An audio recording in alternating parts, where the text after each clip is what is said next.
In Washington, D.C., the Senate took a first step to end the prolonged government shutdown as a group of moderate Democrats on Sunday crossed party lines to push forward a plan to restore federal services.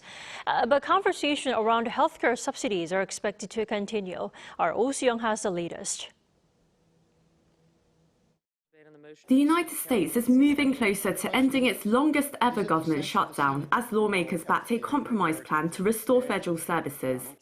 On Sunday, the US Senate advanced a short-term funding bill to reopen most federal operations through the end of January in a vote of 60-40, with 8 Democrats joining Republicans. On this vote, the yeas are 60 and the nays are 40. 3/5 of the Senate duly chosen and sworn, having voted in the affirmative. The motion upon reconsideration is agreed to. The bill would restore standard operations across a wide range of federal agencies. This includes the processing of passports, federal court schedules, national parks and museums, small business administration loans, and regulatory inspections. Civilian staff at the Department of War and the Transportation Security Administration would return to regular pay status. Back pay for all furloughed federal workers would resume once the measure is enacted. However, the plan does not include an extension of Affordable Care Act premium subsidies, which Democrats have been fighting for.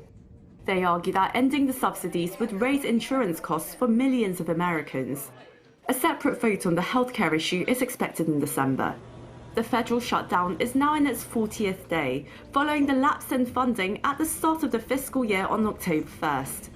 Treasury Secretary Scott Bessent has warned that the economic impact is worsening as federal procurement and contracting remain suspended. The short-term government funding bill now requires debate and passage in Congress before it can be sent to President Trump for signature. If enacted, the government would reopen temporarily with the next funding deadline on January 30th. Soo-young, Arirang News.